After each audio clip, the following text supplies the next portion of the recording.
បាទជាសួរម៉ែបងប្អូនគ្នាវល់សារជាថ្មីក្នុងការមើលទៅលើរង្វាន់ទៀតអីបាទនៅសារថ្ងៃនេះគឺយើងមានភេសជ្ជៈមួយកំប៉ុងដើម្បីមកចែករំលែកដល់បងប្អូនអរគ្នាក្នុងការមើលទៅលើរង្វាន់ភេសជ្ជៈបាទភេសជ្ជៈឈានពៀនពុកម៉ែបងប្អូនអរគ្នាឥឡូវមុននឹងចូលដល់វីដេអូរបស់ខ្ញុំសូមបងប្អូនអរគ្នាកុំភ្លេចចុច Subscribe បើកសញ្ញារូបកណ្ដឹងមួយផងដើម្បីទទួលបាននូវវីដេអូថ្មីអាប់ឡូតជារៀងរាល់ថ្ងៃផងដែរបាទសម្រាប់ការមើលពុកម៉ែបងប្អូនអរគ្នាគឺងាយស្រួលក្នុងការមើលមែនតើបាទអ្វីដែលសំខាន់គឺយើងមើលទៅលើក្រវិលកំប៉ុងហើយនឹងឆ្នូតនេះពុកម៉ែបងប្អូនគ្នាបាទឆ្នូតបុកពីក្រោយនៃក្រវិលកំប៉ុងអញ្ចឹង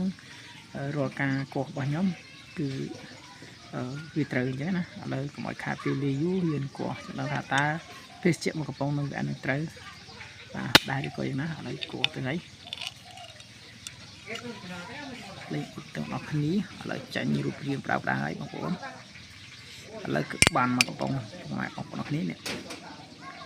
មួយកំប៉ុងបាទអរគុណច្រើនសម្រាប់ម៉ែបងប្អូនគ្នាដែលនិយមក៏ដូចជាគ្រប់គ្រងនៅ channel របស់ខ្ញុំ